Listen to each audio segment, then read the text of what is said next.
The sound of shattering glass pierced the midnight silence, followed by my mother's muffled scream.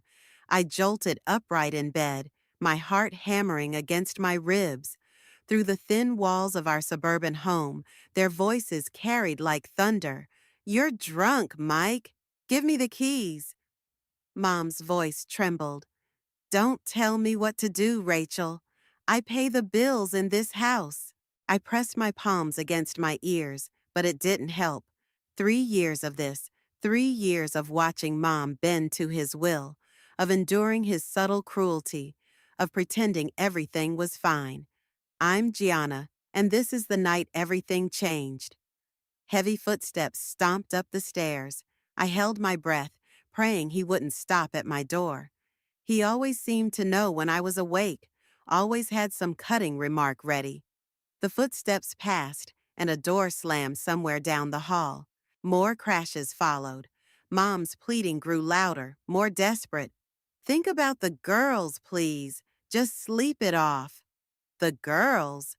He laughed, a harsh, grating sound. "You mean your precious Sophia and that other one?" "That other one. That's what I'd become in my own home." I crept to my window, watching as Mike stumbled out the front door, keys jangling in his hand. Mom stood in the doorway, clutching her robe around her shoulders. The whiskey bottle in his grip caught the streetlight, gleaming like a warning. "Mike, please," her voice cracked. He turned, swaying slightly. "You know what your problem is, Rachel? You're too soft on her. That's why she's turning out just like her father. Worthless." The word hit me like a physical blow. Dad had been gone 5 years, but Mike never missed a chance to tarnish his memory. I pressed my forehead against the cool glass, watching Mike climb into his truck. The engine roared to life. Mom disappeared inside, probably to check on Sophia, her perfect 14-year-old who could do no wrong. I remained at the window, counting the seconds until Mike's truck disappeared around the corner. 3 minutes later, the screech of tires split the night. Metal crunched against metal, followed by an explosion of breaking glass. Then silence, a different kind of silence than before, heavier, final. Sirens wailed in the distance, growing closer. I stood frozen, unable to move from my spot by the window. Red and blue lights began to flash against the houses down the street. Mom's footsteps pounded up the stairs. "Gianna!" She burst into my room without knocking. "Did you call them? Did you call the police?" I shook my head, still staring out the window. "No." Her hand gripped my shoulder, fingers digging in. "If anyone asks, he was fine when he left. Do you understand? He was completely sober." I turned to face her, really looking at her for the first time in years. Her mascara had run, leaving dark tracks down her cheeks, but her eyes were hard, calculating.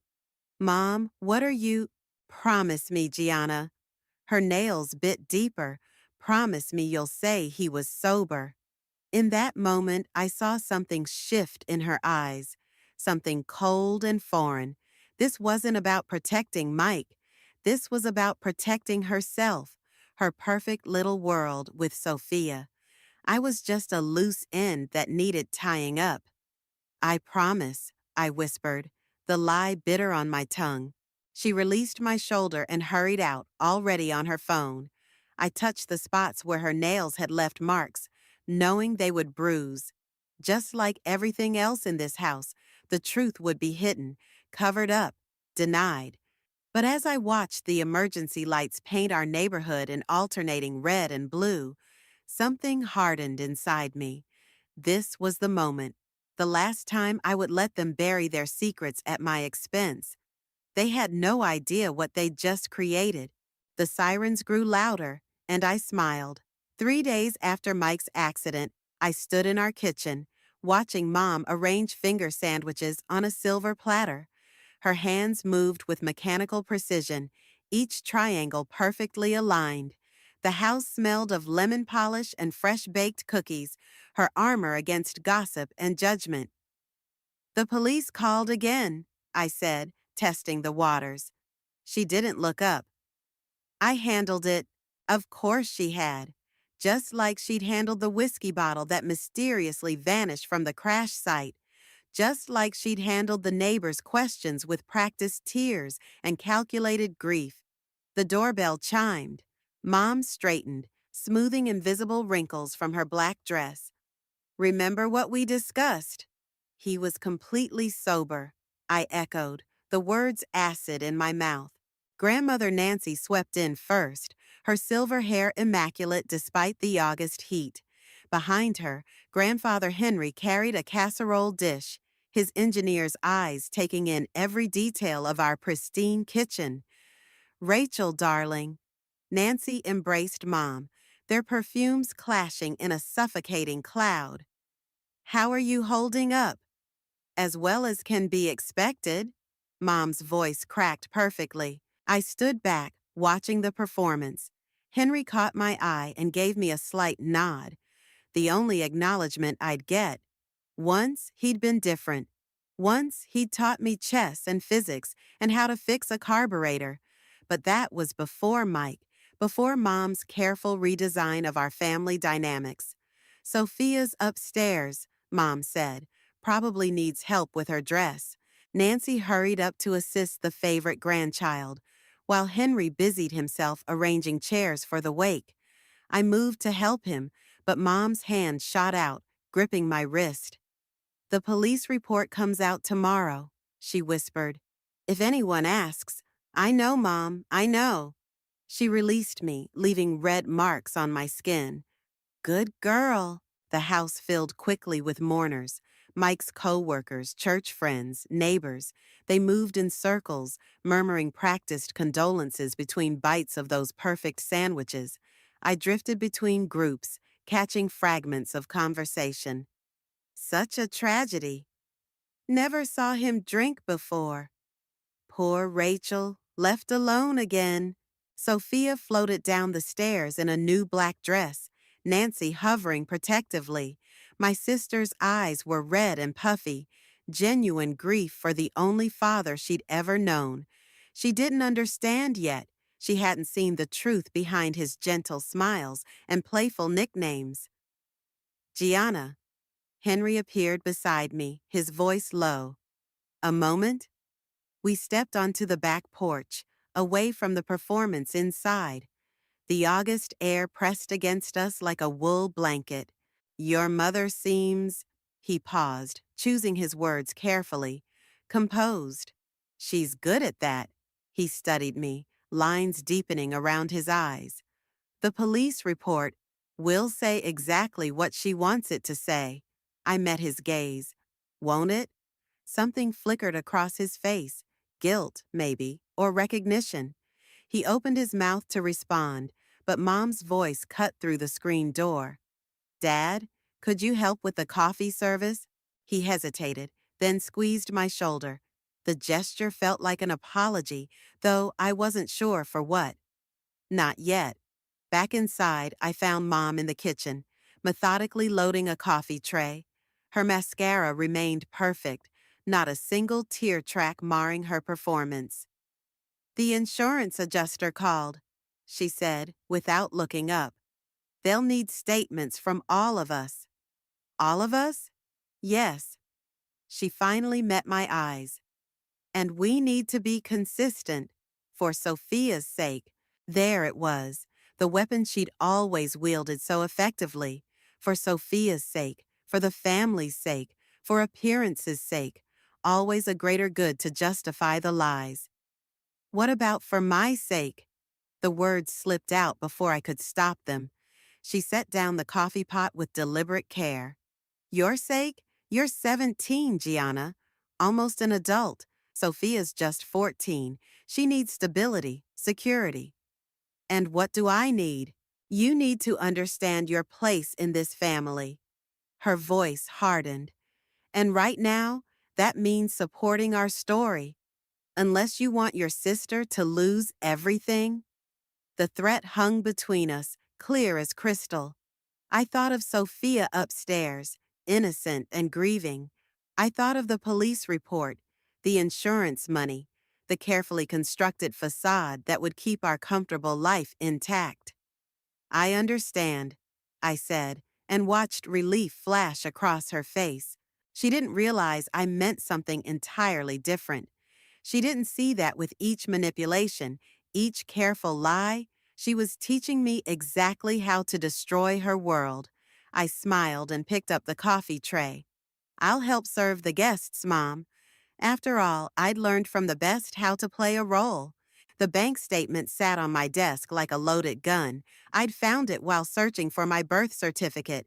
Mom's idea of organization meant stuffing important papers into random drawers. But this wasn't just any statement. This was my college fund, the one Dad had set up before he died. The balance showed zero. My hands trembled as I traced the withdrawal history. Every month for the past 3 years, small amounts disappeared. Death by 1,000 cuts. The final withdrawal, $15,000, had been made 2 days after Mike's accident. A knock at my door made me jump. Gianna? Sophia's voice, sweet and unsuspecting. Mom wants to know if you're coming down for dinner. Not hungry. My voice sounded strange, distant. But we're celebrating. Mom got the insurance check today. Of course she did. The police report had worked its magic just as she'd planned. I folded the bank statement carefully, tucking it into my jacket pocket. Downstairs, laughter drifted from the dining room. I descended slowly, each step bringing their voices into sharper focus. And then we can finally renovate the kitchen, Mom was saying. Granite countertops, new appliances. I paused in the doorway. They looked like a perfect family tableau. Mom at the head of the table, Sophia beside her, sharing identical smiles. A bottle of expensive champagne sat open between them. Well, look who decided to join us. Mom's smile didn't quite reach her eyes. We're celebrating. I can see that. I remained standing, one hand touching the paper in my pocket. The insurance company made their decision? They did. She poured another glass of champagne. Everything's going to be fine now, better than fine. Is that what the $15,000 was for? Making everything fine? The champagne glass froze halfway to her lips. Sophia looked between us, confusion clouding her features. What $15,000? She asked. Nothing, sweetie. Mom set down her glass with careful precision. Gianna, could we discuss this privately? Why? Isn't this a family celebration? I pulled out the bank statement. Let's celebrate how you've been stealing from my college fund for 3 years. Color drained from her face. That money was for emergencies, like kitchen renovations. What's going on? Sophia's voice trembled. Mom's mask slipped for just a moment, revealing something cold and calculating beneath. Gianna is upset about some financial decisions I had to make as her mother. Decisions she's too young to understand. I understand perfectly. The words felt like acid. You've been planning this since Mike died. The police report, the insurance claim, all of it. And my college fund was just collateral damage, right? You don't know what you're talking about. Her voice hardened. I've done everything to keep this family together. This isn't a family, it's a performance. Sophia burst into tears and ran upstairs. Mom's facade cracked completely, revealing raw fury beneath. How dare you? She stood, gripping the table. After everything I've sacrificed. Sacrificed? I laughed, a harsh sound that surprised even me. You sacrificed my future to cover up Mike's drunk driving. You sacrificed the truth to protect your reputation. The only thing you haven't sacrificed is your precious control. I did what I had to do. She stepped closer, lowering her voice. And if you think anyone will believe you over me, you're sadly mistaken. I'm still your legal guardian. That money was mine to manage. Was the whiskey bottle yours to hide too? She slapped me. The sound echoed in the sudden silence. My cheek burned, but something else burned hotter. Certainty. This moment had been coming for years, since the first time she chose appearances over truth. I'm sorry, she whispered, reaching for me. I didn't mean. I stepped back. Yes, you did. You always mean it. Every lie, every manipulation, every choice that protected you instead of me. But you made one mistake. What's that? Her voice was barely audible. I held up my phone, recording light blinking. You taught me too well. The color drained from her face as understanding dawned. I turned and walked away, her calls following me up the stairs. But I didn't stop, couldn't stop. The truth had momentum now, and I finally knew how to use it. In my room, I sent the recording to my email, then opened my laptop. The cursor blinked on a blank document, waiting. I began to type. The thing about perfect families is that they're built on perfect lies.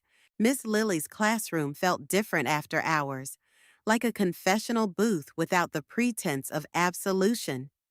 I sat at my usual desk, the recorded conversation with Mom playing through my phone's tinny speaker. Each word felt sharper in the empty room. Your writing has always been honest, Miss Lily said when the recording ended. But this, she tapped her fingers against her desk, searching for words. This is something else entirely. It's evidence.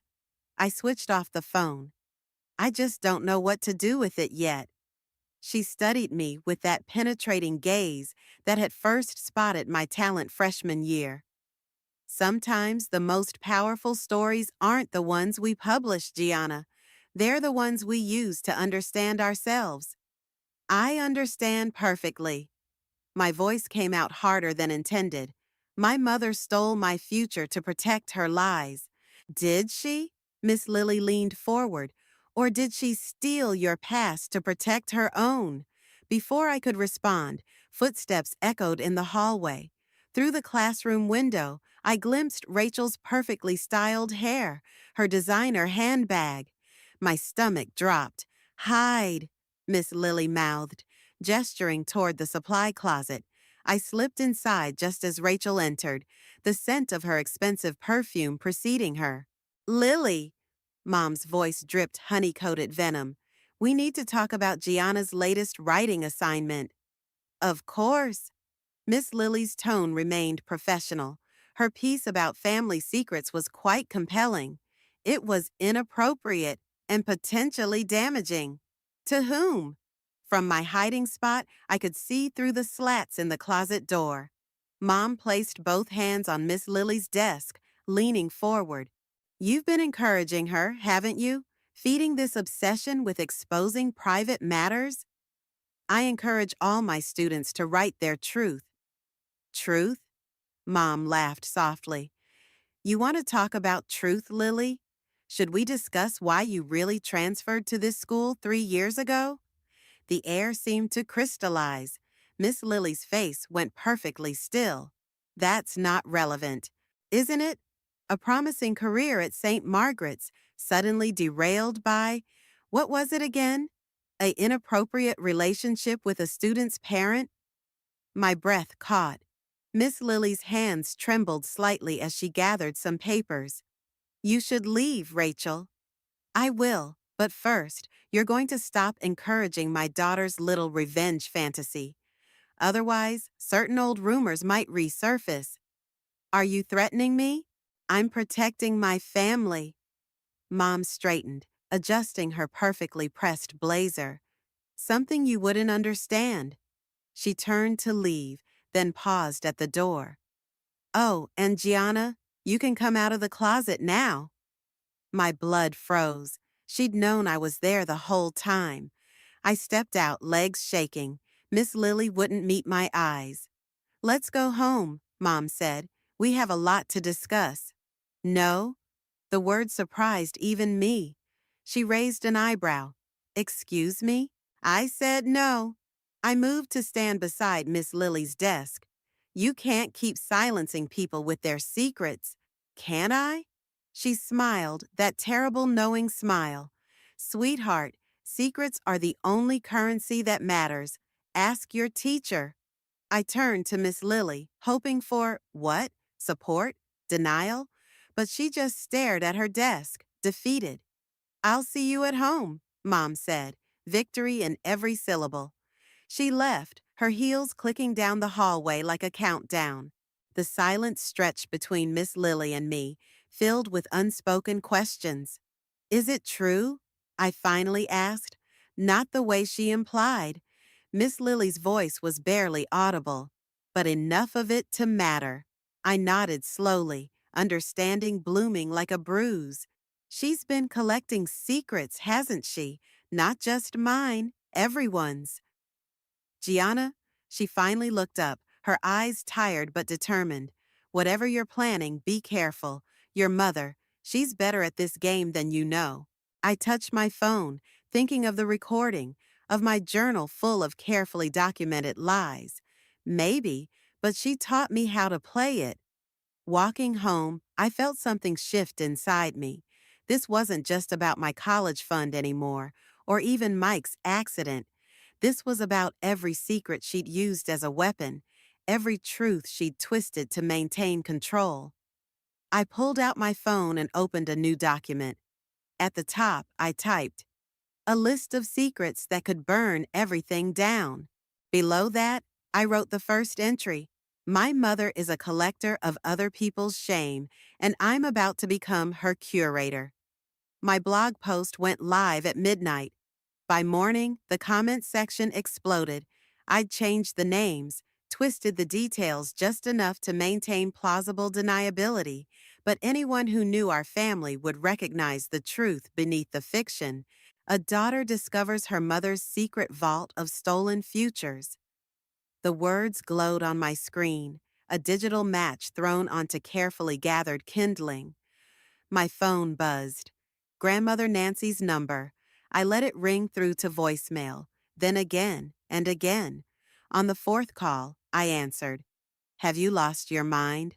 Her voice trembled. That story? People are talking, Gianna.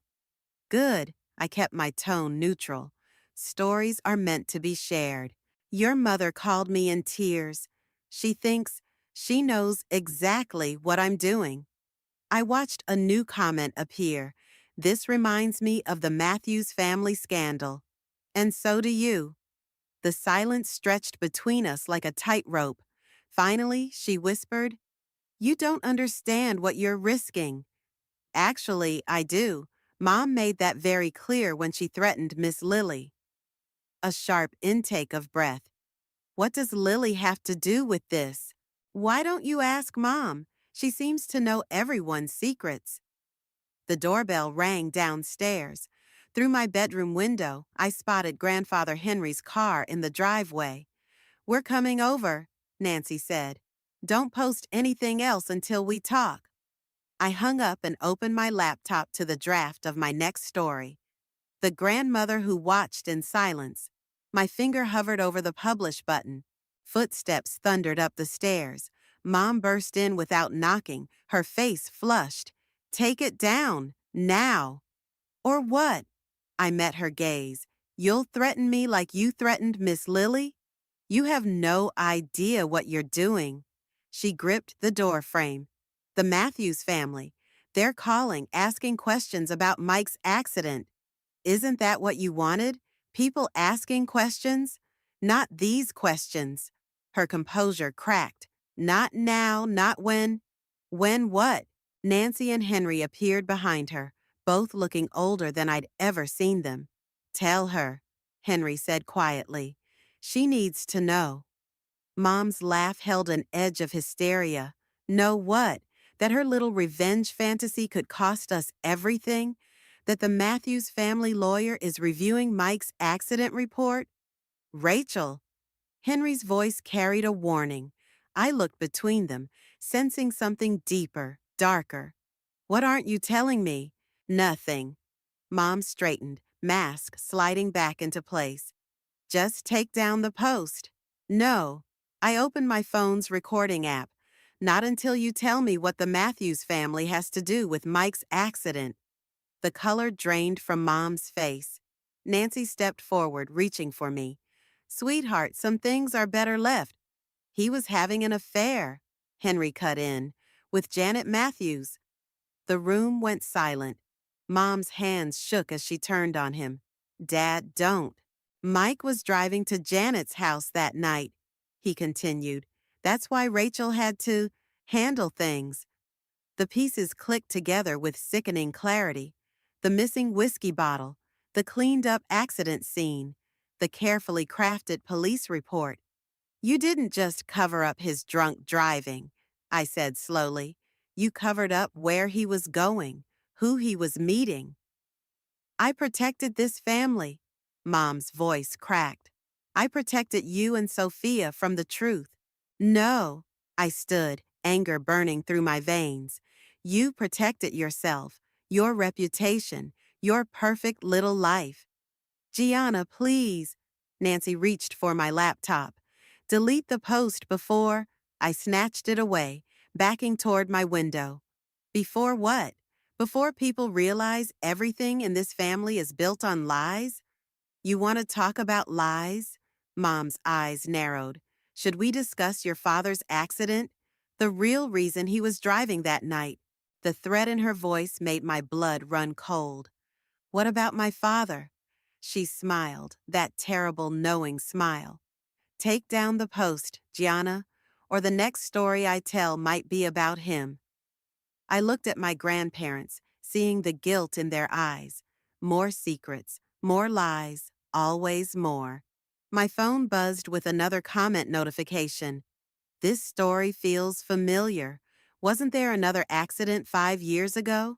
I turned back to my laptop and clicked publish on the second post. Let them all burn. No more silence, I said. No more secrets. Mom's face hardened into something I didn't recognize. Then let the truth destroy us all. The school library hummed with whispers as I walked in. Conversations stopped, then resumed in hushed tones. My blog posts had done their work. Everyone knew, or thought they knew, the truth about my family. Janet Matthews sat at a corner table, her designer handbag placed precisely beside her coffee cup. She looked up as I approached, her perfectly manicured fingers drumming against the table's surface. You're braver than I expected, she said.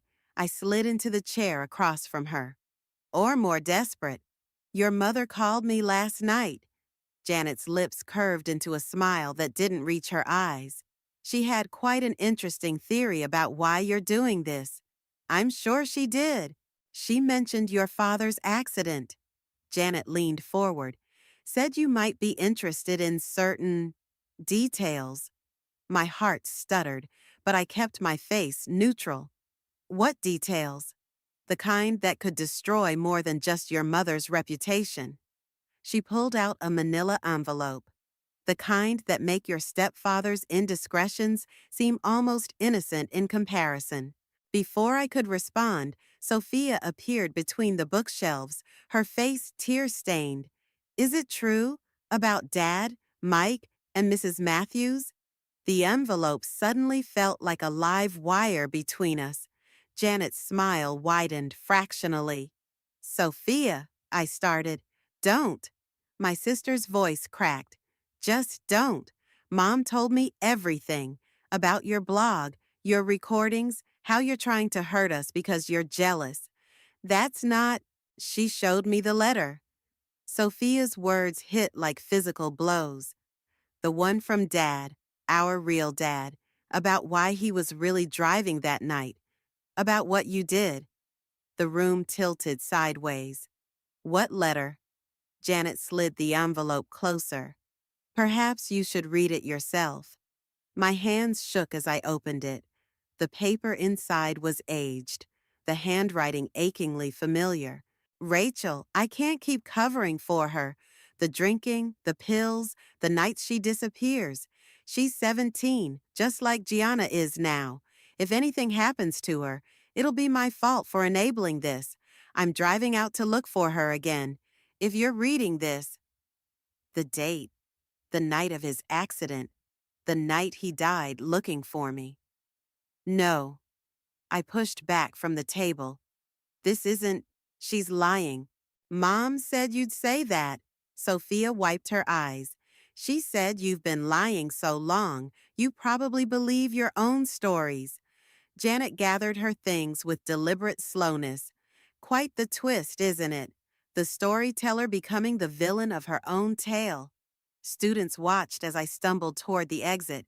Their whispers followed like shadows. Heard she was high when her dad crashed. Makes sense why her mom remarried so fast.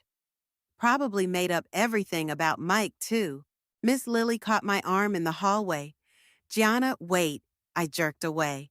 Did you know about the letter? Your mother showed it to me this morning. Her eyes held something worse than pity, understanding.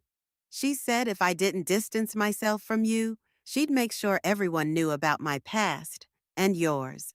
The walls closed in, everything I'd written, every secret I'd exposed, every weapon I'd crafted. Mom had turned them all back on me. She'd been playing a longer game, waiting for the perfect moment to reveal her trump card. My phone buzzed with notifications. The comments on my blog had shifted. Sounds like someone's projecting their own guilt. Maybe we should hear the mother's side, starting to question everything she wrote. Sophia's voice echoed down the hall. I hate you for what you did to Dad. I ran, past the whispers, past the stairs, past the carefully constructed web of truth and lies until I reached the parking lot. Rain fell in sheets, soaking through my clothes as I gasped for air. My phone lit up with a text from Mom. Come home when you're ready to tell the truth. All of it. The truth. What was truth anymore? Every story had multiple versions, every memory its dark twin. Had I been so focused on exposing others' lies that I'd buried my own? I opened my blog dashboard with trembling fingers.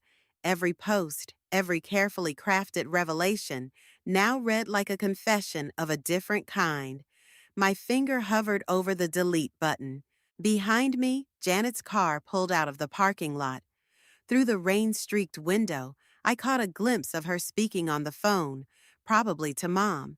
They'd orchestrated this perfectly. The public revelation, Sophia's appearance, the letter. I'd thought I was the spider, weaving a web to trap them all. But I'd been the fly all along. Grandfather Henry's study smelled of old books and betrayal. He sat behind his desk, hands trembling as he pulled out a weathered shoebox.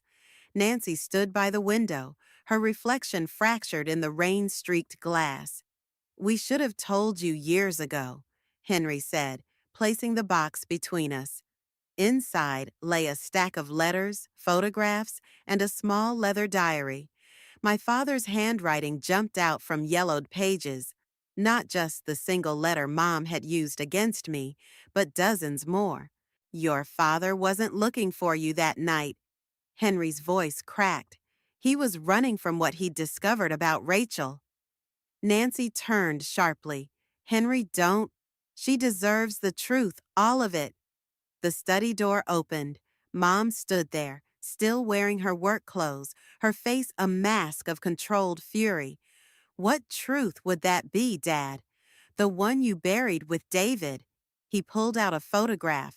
Along with this. The image showed Mom outside a motel, arguing with a man I didn't recognize. The date stamp read 1 week before Dad's accident. You were blackmailing him, Henry said, just like you've blackmailed everyone else. David found out, didn't he? Mom's laugh held no humor. Is that what you think happened? I think you're still doing it. I stood, anger burning through my uncertainty. Miss Lily, Janet Matthews, probably half the town. You collect secrets like weapons. I protect this family. She stepped into the room. Everything I've done was for yourself. I grabbed the photograph. Dad knew. That's why he died. Because he knew what you really were. Knew what? Her voice dropped dangerously. That I was cleaning up your messes? That I was protecting you from your own self-destruction? Rachel, Nancy warned, but Mom continued. You want the truth, Gianna? Your father wasn't some noble victim. He was driving to expose me because he thought it would help you. He thought if he destroyed my reputation, you'd stop acting out, stop drinking, stop throwing away your future. You're lying. The letter wasn't fake. She pulled it from her purse. But it wasn't about you disappearing that night. It was about what would happen if he went through with his plan to ruin me. If you're reading this, it means I've failed to protect our daughter from herself. Henry stood abruptly. That's enough. No, it's not. Mom's eyes locked onto mine. You've been so focused on exposing everyone else's secrets, you never stopped to consider your own. Should we talk about the real reason you started writing these stories? The room tilted. Behind her, a figure appeared in the doorway, Miss Lily clutching a familiar notebook. I'm sorry, Gianna. Miss Lily's voice shook. She found your original drafts. Mom smiled that terrible knowing smile. Such creative writing, especially the parts where you reimagined your father's accident, where you turned your own guilt into a weapon against everyone else. Stop. The word came out as a whisper. Tell them the truth about the phone call you made to your father that night, begging him to pick you up from that party, about how you knew he'd come, no matter what, because he always did. Nancy gasped softly. The sound cut like glass. That's not, I didn't, but the memories were surfacing now, blurred by time and denial. The party, the drinks, the desperate call. You wanted revenge? Mom stepped closer. Go ahead, tell everyone your story, but tell all of it, including how you've spent 5 years turning your own guilt into a crusade against me. I backed away, bumping into Henry's desk. Photographs scattered across the floor. Mom at the motel, Dad's accident scene. A teenage girl who looked just like me, passed out at a party. You're not the only one who knows how to tell stories, Mom said softly. The only difference is I have proof for mine. The room spun with unspoken accusations and half-buried truths. Every story I'd written, every secret I'd exposed, suddenly reflected back at me, distorted and darker than before. Miss Lily stepped forward, the notebook extended like an offering, or evidence. Sometimes, she said quietly, the stories we tell ourselves are the most dangerous lies of all. I looked at the notebook, then at the scattered photographs, each one a piece of a truth I'd refused to see. The web I'd thought I was weaving had been there all along, spun from my own denied memories and carefully curated guilt. Mom watched me, her expression almost pitying. Ready to tell the real story now? The attic held 17 years of carefully curated lies.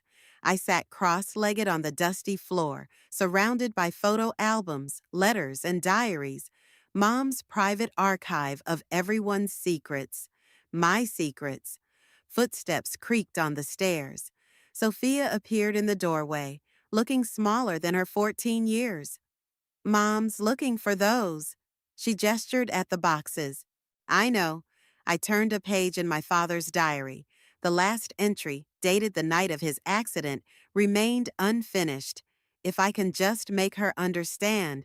Sophia settled beside me, picking up a photograph.